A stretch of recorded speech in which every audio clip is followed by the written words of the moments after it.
Now, this is a response to the one of the videos where I got a comment asking me why I wanted to become a teacher. That gentleman's name is that damn Ike. Yeah, okay. I appreciate you for asking me the way you asked me, man. You didn't jump down my throat telling me I'm not that dude. If you listen to me in the video, I already know I'm not that dude. I know I'm not that dude. Do I wish I was that dude? In some degrees, yeah. In some degrees, no. I mean, I like who I am. So if I'm not adaptable to be a role model for a child, fine. Doesn't make... See, that's the thing. I saw a need for this, and I didn't see too many brothers that were suitable to do it, that actually wanted to do it. They actually had more aspirations and goals to where they can go out and make more money. I got two friends that are in the corporate America, and they've told me, you're not the one to be telling no kid how to behave. Or I said it and they agreed. I think they would have said it. I don't know if they would have said it if I didn't say it first, but they definitely agreed. So, I mean, it is what it is. But they would never consider working with kids. Never. Because they don't want the liability. And they also know our kids come from an environment that they personally don't come from. And I personally don't come from. They're smart enough not to get involved in it. But I saw the need, and then, I had people telling me that I would be good for it because I ain't gonna say I was a bad kid, but I've gotten in my share of stuff. I've heard handcuffs or had handcuffs go on me before. So, which is really why you're really not that dude, because my friends that I was referring to earlier, they never had handcuffs go on them, ever. They never had to go before a judge. So they're the ones that really need to be working with these kids.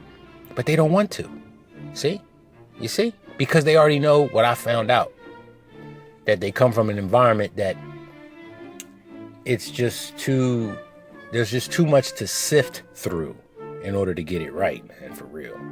But I started out work study when I was in college at this rehabilitation center that was right across the street from the school. So I would just walk over there, because I didn't have a car at the time. I just walk over there and do a couple hours, 4 or 5 hours, and then going home.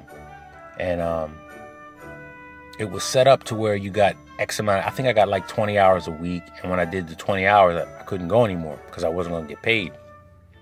And when I didn't go, some of the kids in the program would be like, yo, where's James at? Where James at? Where James at? Because I was, at the time, 23 years old, and it was like a rehabilitation center, like a dorm there, a gymnasium. So we used to play sports and stuff. And, I was 23 years old, so I still had some athletic ability. I could still throw a football, taught a couple kids how to hit the speed bag, stuff like that. So they were psyched on me. And, there are different degrees of mental retardation. You've got mild, moderate, severe, and profound. These were mostly mild. They were all mild. There was no moderate. There might have been some moderates if you look at their IQ. That's how you would be able to determine that. The mild ones had an IQ of about 91 or something like that. And then the moderate ones, they all looked, I don't want to say normal, but they didn't look severely retarded or profoundly retarded. They didn't. They looked normal, but talking to them, you would know there wasn't a lot of cognitive development. And if you looked at their chart, you would see that they didn't score very high on their intelligence quotients test. So that's how I really got into it. And then I moved on to the developmental disorders, to where they're severely and profoundly retarded. And I love that group the most, because you got kids who are ostracized. Really, they're young adults. They were adults. They were grown. They were older than me. And they're ostracized by society. If you look profoundly retarded or severely retarded, you act severely retarded or profoundly retarded, and people don't want to associate with you. They just don't. And naturally, anybody want to work with them, and like, they like the fact when you cook them food and actually take care of them. So they love you to death. They know that they're extremely disadvantaged in society and they're looked at as undesirables.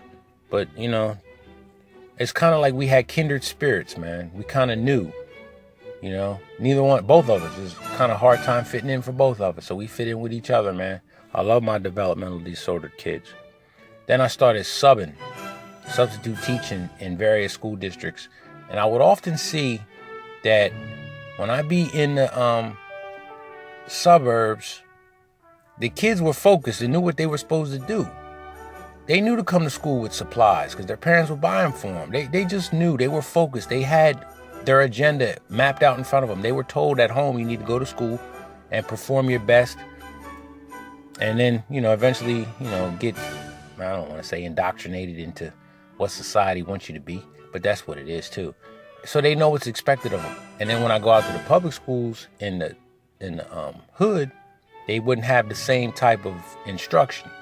So that comes back to what I said in the last video about this Umar Johnson school thing.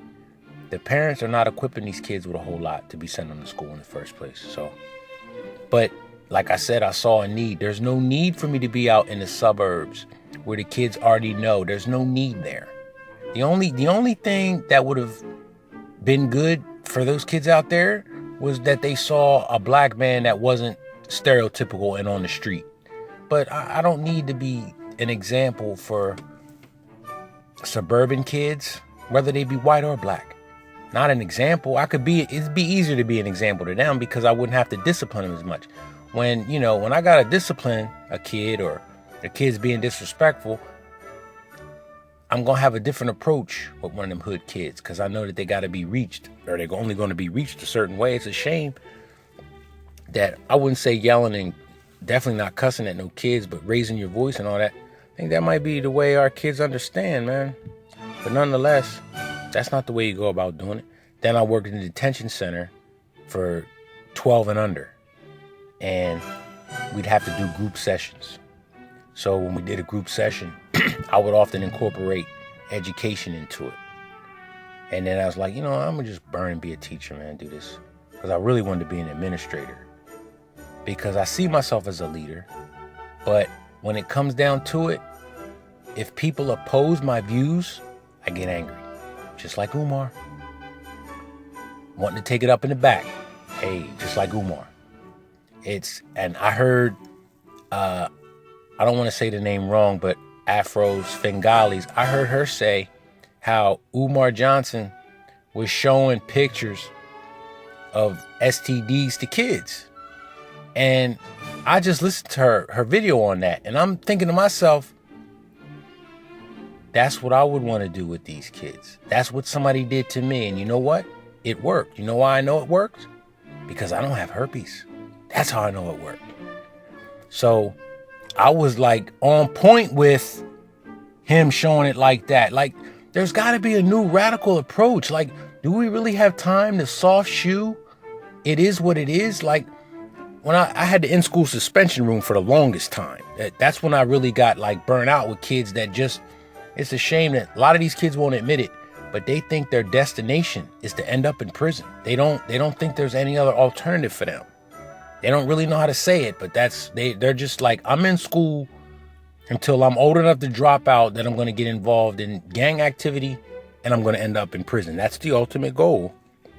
And it's a real shame that they think that way because, but what would you think if your brother was in jail, your uncle was in jail, your father was recently locked up on parole? You just see black men as just being part of the criminal justice system.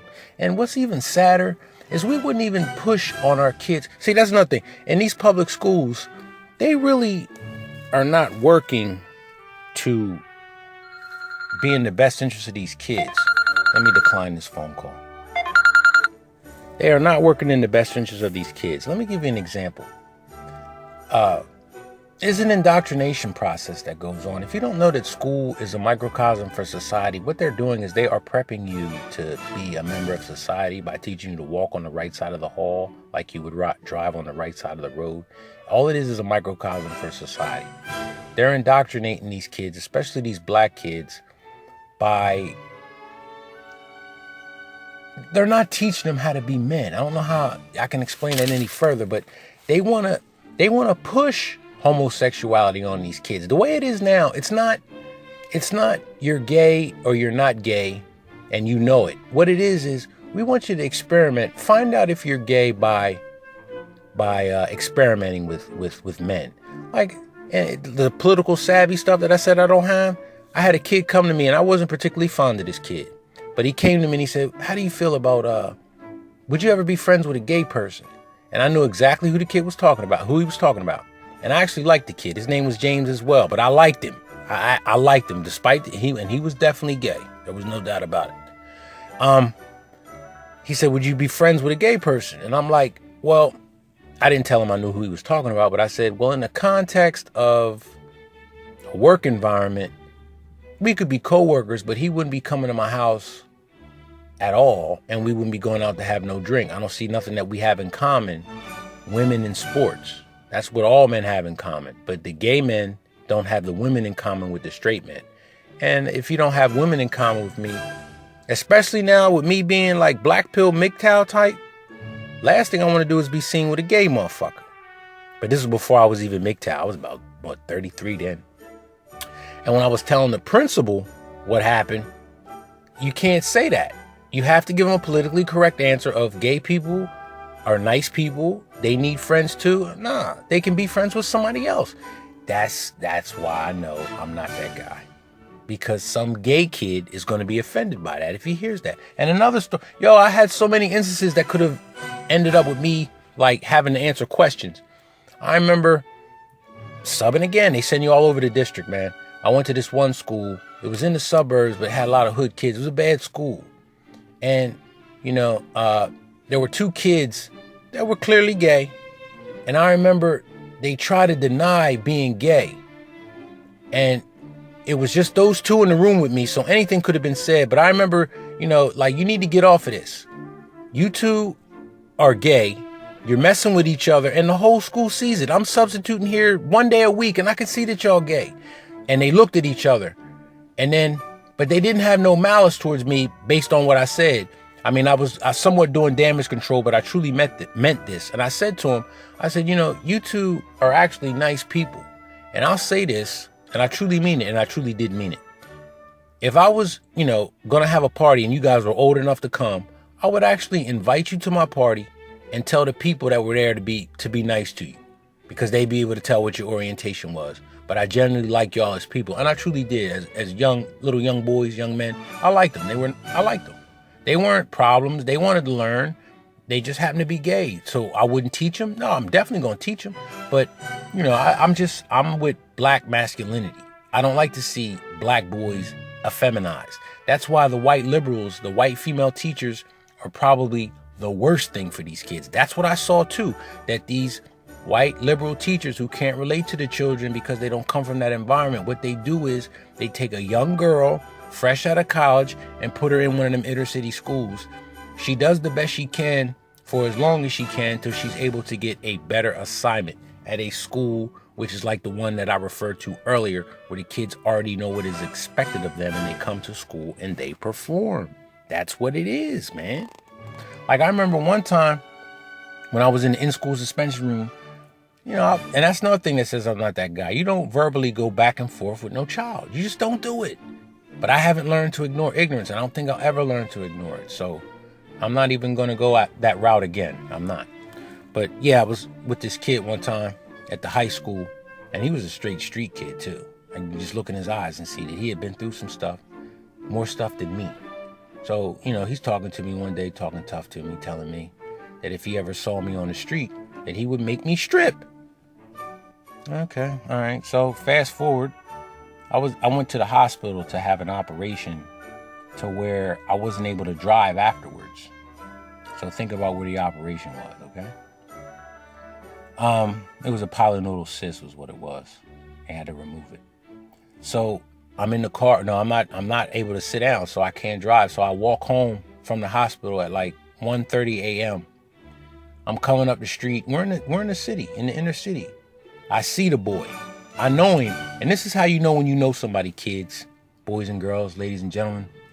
You know, of course, their first and last name. You know their date of birth. You know their handwriting. But more importantly, you know them from a distance. You know their voice, but you know you know them from a distance. And I knew the kid, so I saw him. Made eye contact with him. Boom. Don't you know what he did? And I'm not calling him a coward, because I told you, he had been through more street shit than me.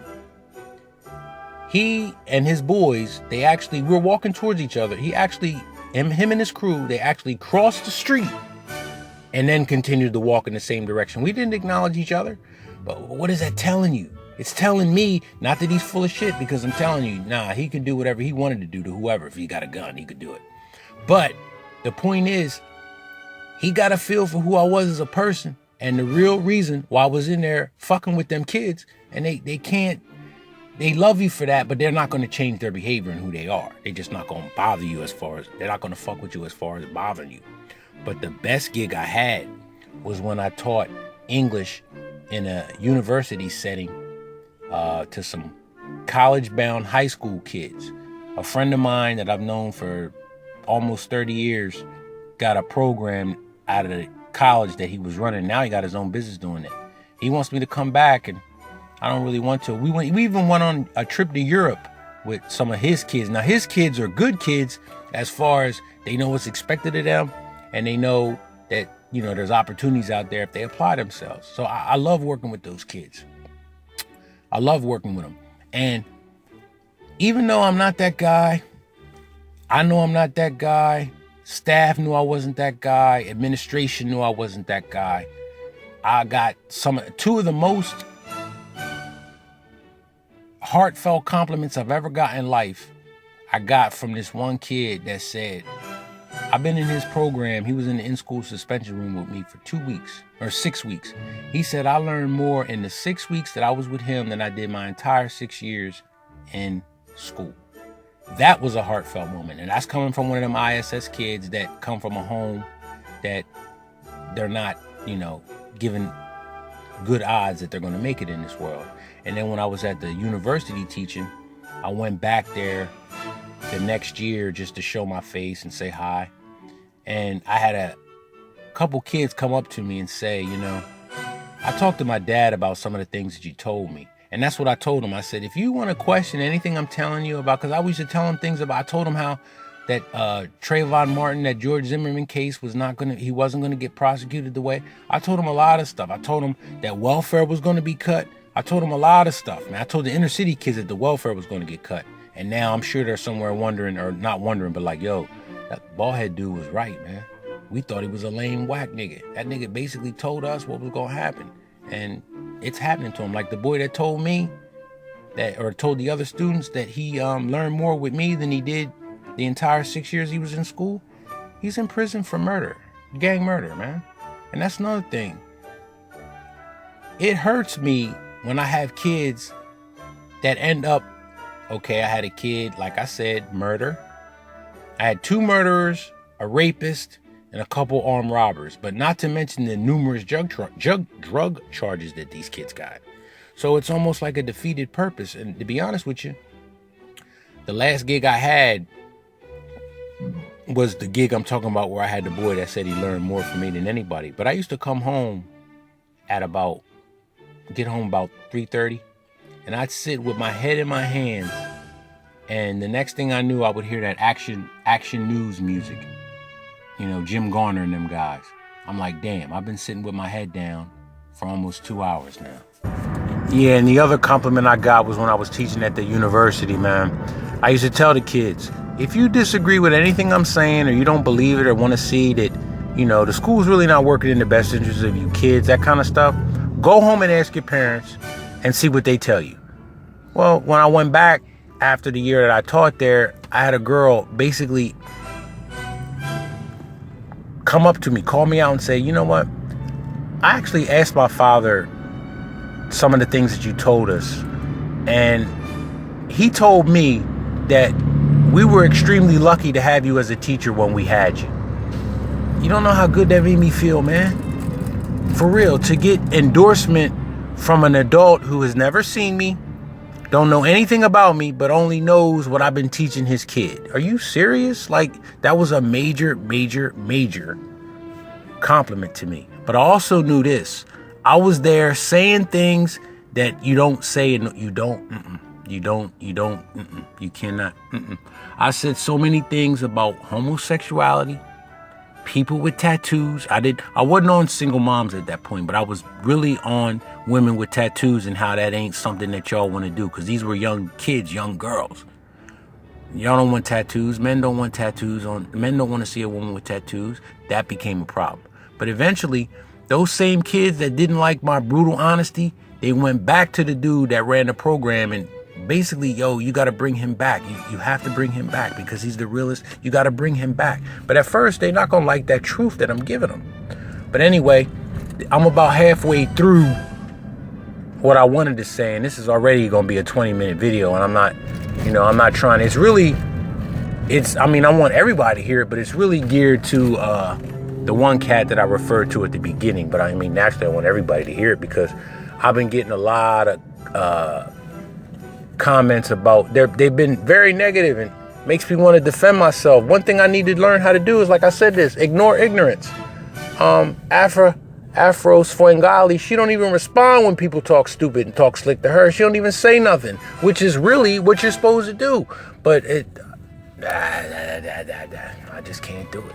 But I'll do a part 2 at some point, But this is part 1 right now, so y'all have a good day, man.